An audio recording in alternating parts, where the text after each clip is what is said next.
Hello student, स्वागत है आप सभी को अपने यूट्यूब चैनल शिक्षण एकेडमी पर। Class 10th mathematics chapter number 8 trigonometry.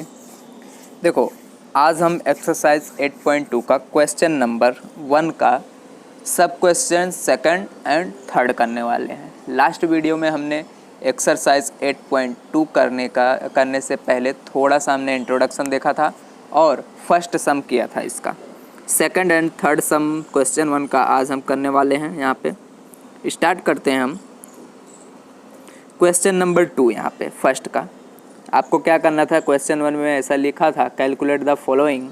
तो फर्स्ट क्वेश्चन का सेकंड यहाँ पे दिया है ऐसा 2 tan square 45 degree plus cos square 30 degree minus sine square 60 degree. देखो, अभी तक जिन्होंने इसका फर्स्ट पार्ट मान लो यहाँ पे लेक्चर नंबर 11 नहीं देखा है, सबसे पहले वो लेक्चर देखो और वो टेबल याद करो। जो भी मैंने आपको वैल्यूज़ बताई वहाँ पे डिग्री के, ठीक है, एंगल्स के, वो वैल्यूज़ आपको लर्न रहेंगे तभी आप ये सम्स कर पाओगे। अगर आपने नहीं देखा है, सबसे पहले मेरे प्लेलिस्ट में जाके आप वीडियो को देख लो। तो देखो, यहाँ पे आपको tan 45 डिग्री का यहाँ पे वैल्यू पता होना चाहिए, कोस 30 का पता होना चाहिए और साइन 60 डिग्री का। इतनी वैल्यूज़ आपको पता होंगी, फिर आप ये सम कर सकते हो सेकंड। यहाँ पे मैं लिख लेता हूँ। यहाँ पे देखो साइन, देखो tan 45 चाहिए, tan 45 का क्या होता है वैल्यू 1 होता है। कोस 30 चाहिए, कोस 30 का वैल्यू होता है √3/2। साइन 60 चाहिए, साइन 60 का वैल्यू होता है यहाँ पे √3/2। तो ये वैल्यूज़ मैंने पहले लिख लिया। अब ये वैल्यूज़ ही आपको क्या करना है, सिंपली इसमें पुट कर देना है। इसमें पुट करने के बाद आपको कैलकुलेट कर देना है, आपका आंसर आ जाएगा। बहुत ही इजी है, ठीक है, और एग्ज़ाम के लिए भी इम्पोर्टेंट है। हो सके इसमें एक क्वेश्चन तो इस टाइप के आते ही हैं। नाउ देखो, मैंने क्वेश्चन लिख दिया, अब यहाँ पे वैल्यूज़ पुट करना है। तो देखो, आपको मैं यहाँ पे पुट करके दिखाता हूँ। 2 × 10 स्क्वायर, अब स्क्वायर है, tan 45 का आपको पता है 1 होता है वैल्यू। अब इसका स्क्वायर करना पड़ेगा क्योंकि स्क्वायर दिया हुआ है, प्लस कोस स्क्वायर 30। तो देखो, कोस 30 का वैल्यू पहले यहाँ पे पुट कर दो √3/2। अब इसका स्क्वायर दिया तो स्क्वायर कर दो। अब यहाँ पे क्या है, माइनस है तो माइनस लिखेंगे एंड साइन 60 का वैल्यू रख दो। साइन 60 का वैल्यू क्या है आपके पास, √3/2। अब यहाँ पे स्क्वायर है, साइन स्क्वायर है तो आप स्क्वायर कर दो। तो देखो, 1 का स्क्वायर 1 होता है और 2 के साथ मल्टीप्लाई करोगे तो क्या हो जाएगा 2। यहाँ पे √3/2, देखो इसका स्क्वायर करोगे तो ये देखो रूट कट जाएगा तो क्या बचेगा 3। यहाँ पे 2 का स्क्वायर करोगे तो 2 को 2 मान लो 2 से मल्टीप्लाई, 2 2 ज़ा 4। हियर माइनस, ओके, यहाँ पे माइनस आएगा, माइनस दिया है तो।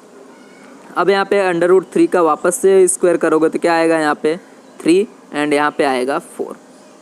तो देखो, यहाँ पे दोनों वैल्यूज़ कैसी हैं, सेम है, 3/4 और ये भी 3/4। साइन अपोजिट है इनका, मतलब एक प्लस एक माइनस, ये दोनों कट जाएंगे, मतलब 0 हो जाएंगे इनका। तो 2 + 0, या फिर आप ऐसा लिख सकते हो 2 + 0, क्योंकि ये 0 हो जाएगा, = आपका आंसर आने वाला है 2। तो देखो, यहाँ पे आपका इस तरह से आंसर आया। आपने लिखा वैल्यूज़ पुट किया, आपने tan 45 का 1 स्क्वायर कर दिया, कोस 30 का वैल्यू पुट किया √3/2, देन स्क्वायर कर दिया, देन आपने यहाँ पे माइनस करके साइन 60 का वैल्यू पुट किया और क्या कर दिया, स्क्वायर कर दिया। एंड देखो, इन दोनों की वैल्यू आपका 0 आ गया, ठीक है, और प्लस में 2 है तो 2 ही आएगा। 2 + 0 = 2 आने वाला है। थर्ड क्वेश्चन देखते हैं हम यहाँ पे। थर्ड क्वेश्चन अब यहाँ पे आपका है cos 45 डिग्रीज डिवाइडेड बाय, आपका क्वेश्चन इस तरह से दिया गया है, cos 45 degree divided by sec 30 degree plus cosec 30 degree, इस तरह से आपका दिया गया है। अब आपको इसको सॉल्व करना है। तो आपको देखो, ये वैल्यूज़ आपको पता होनी चाहिए, cos 45 का, sec 30 का एंड cosec 30 का वैल्यू सबसे पहले याद करो अपने मन में। तो देखो, cos 45 का आपके पास वैल्यू होती है यहाँ पे 1/√2, इस तरह से 1/√2। sec 30 का वैल्यू होता है आपके पास 2/√3 एंड cosec 30 का वैल्यू होता है आपके पास 2। अब ये वैल्यूज़ को आपको इसमें पुट कर देना है। तो देखो, मैं पुट कर रहा हूँ। cos 45 का वैल्यू क्या था, 1/ यहाँ पे √2 पूरे के डिवाइड में sec 30 का वैल्यू कितना है आपके पास, 2/√3 देन प्लस में ए वाला 2, इस तरह से आ गया।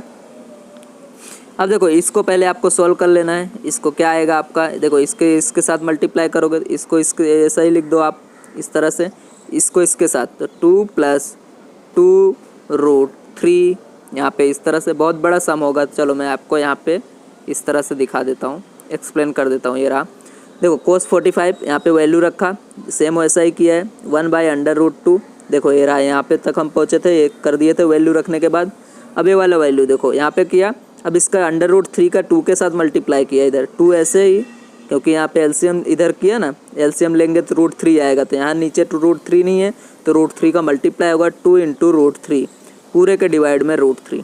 अब देखो ए इसके साथ मल्टीप्लाई हो जाएगा, ए इसके साथ, दूर दूर वाला दूर के पास जाएगा, पास वाला पास के पास जाएगा। तो या फिर आप ऐसा लिख सकते हो, इसको देखो इसको लिखना है तो इसके मल्टीप्लाई में अगर इसको लिखना है तो इसको उल्टा कर दो। देखो ए क्या है, 2 + 2√3/√3 है, तो इसके मल्टीप्लाई में लिखना है तो पहले √3/a वाली डिवाइड में 2√2√3, इस तरह से। ये देखो यही किया है यहाँ पे, इसका उल्टा कर दिया। देखो 1/√2, अब डिवाइड में है तो इसका क्या करना है, हमें अगर मल्टीप्लाई में लाना है तो हमें एक्सचेंज करना पड़ता है, डिनोमिनेटर को नोमिनेटर में लिखना पड़ता है, नोमिनेटर को डिनोमिनेटर में, इसका वाला। तो √3 डिवाइडेड बाई 2 + 2√3 आएगा इस तरह से। तो 1/√2 ऐसे, तो इसको सबसे पहले हम क्या करेंगे, देखो यहाँ पे इस तरह से 2 कॉमन ले लिया, जैसे ये था 2, यहाँ पे इस तरह से था 2 + 2√3 इस तरह से, तो इधर भी है 2, इधर भी है, तो 2 कॉमन ले लिया, अंदर क्या बचा 1 + √3, यहाँ से चला गया, यहाँ से 1, यहाँ से 1 बचेगा, लेकिन 1 नहीं लिखेंगे तो भी चलेगा यहाँ पे, तो 1 इस तरह से आया आपका। तो √3 डिवाइडेड बाय 2√2 ब्रैकेट में 1 + √3 इज इक्वल टू, देखो अब क्या करेंगे, यहाँ पे इतना तो आपका आ गया। अब यहाँ पे आपको क्या करना है, देखो इसका मल्टीप्लाई कर दिया इसने, √3 ये था तो 2 √2 भी था, यहाँ पे क्या आया 2√2 था, ठीक है। अब जब इसको मल्टीप्लाई किया तो क्या हो गया यहाँ पे, ये देखो एक तो 2 बाहर निकला था तो 2√2 इस तरह से आ गया आपका, ये रहा 2√2, यहाँ पे 1 + √3 आ गया। इतना काम हो गया, इतना आ गया सबको। अब देखो इसमें क्या करना है, हमें आगे क्या करना है, सिंपली सिर्फ √3 को देखो यहाँ पे आगे लिख दो, इसको 1 लिख दो। पहले ऐसा था आपका 1 + √3 इस तरह से था, इस तरह से था, इस तरह से लिख दे। देखो जब हम रेशनलाइज करेंगे ना तो ये वैल्यू माइनस में ना आए, इसलिए हम ऐसा लिखे, क्योंकि अगर रेशनलाइज करेंगे तो ये वैल्यू हो जाएगा इस तरह से 3 - 1 आएगा, तो इसका आंसर 2। बट इस तरह से करेंगे तो 1 - 3, तो आंसर आ गया माइनस में वैल्यू ना आए, इसलिए हमने इसको इस तरह से चेंज किया। तो देखो 1 + √3 था तो इसको कर दिया √3 + 1। नाउ रेशनलाइज द टर्म, हम इसको रेशनलाइज करेंगे। रेशनलाइज क्या होता है, सपोज √3/+1 है तो हम इसका मान लो इस तरह से करेंगे, √3/+1 है तो देखो इसमें अगर नीचे इस साइड है, हमें देखो हमें ये भी आंसर लिख सकते हैं क्या, नहीं, हमें जितने भी रूट वाली वैल्यूज़ होती है ना वो सभी के सभी हम क्या करेंगे, हटा देंगे नीचे से। ऊपर रूट की वैल्यू आएगा चलेगा, नीचे रूट की वैल्यू नहीं आनी चाहिए, इसलिए हम इसको रेशनलाइज करते हैं। अदरवाइज़ यहाँ तक भी हम आंसर लिख सकते थे, बट रेशनलाइज करना पड़ेगा आपको। तो देखो √3 ऐसा है डिवाइड में, इसके √3 के 2√3 के इस तरह से 2√2 के, तो हमें देखो यहाँ पे इसको √3 - 1 से मल्टीप्लाई भी करना पड़ेगा और डिवाइड भी करना पड़ेगा, इस तरह से रेशनलाइज होता है। आपने रेशनलाइज का मान लो पढ़ा होगा तो उसमें आपको पता है इस तरह से, उससे हम मल्टीप्लाई भी करते हैं और डिवाइड भी करते हैं, जिससे क्या हो एक फॉर्मूला बन जाए। तो देखो ये वाला तो ठीक है, इसके साथ मल्टीप्लाई हो जाएगा, √3 × √3 - 1 हो गया। बट जो देखो 2√2 यहाँ पे है, ये दोनों जो होंगे ए वाले और एक माइनस है एक प्लस, आपका इस तरह से होगा √3 + 1, दूसरा √3 - 1। अब ये वाला आपका फार्मूला होता है इस तरह से, a - b a + b वाला फार्मूला होता है।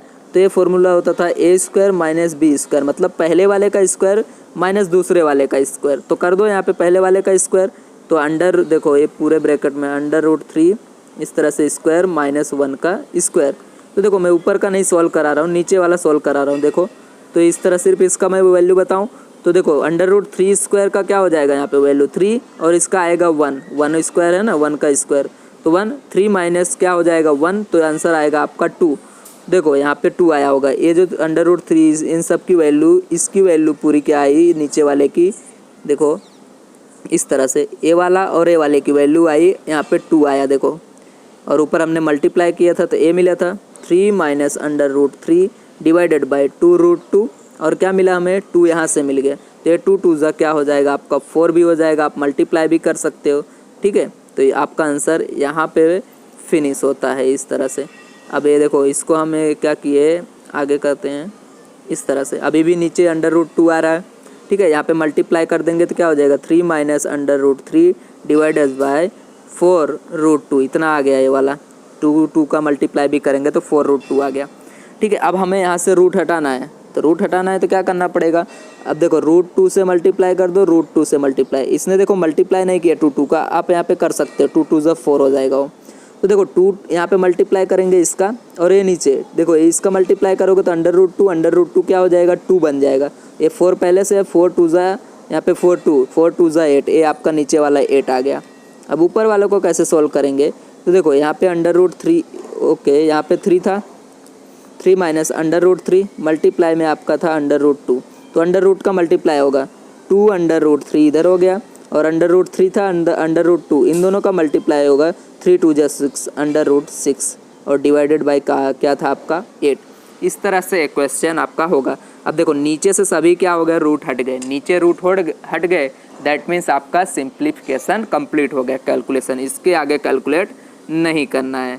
तो आप इस तरह से सम होगा, मैंने जिस तरह से आपको एक्सप्लेन किया, ये रहे पूरा का पूरा आपका कंप्लीट क्वेश्चन नंबर 1 का सेकंड और थर्ड। नेक्स्ट वीडियो में हम करेंगे इसका क्वेश्चन नंबर 1 का थर्ड एंड यहाँ पे 4th and 5th question. Okay, thank you very much, like subscribe and share.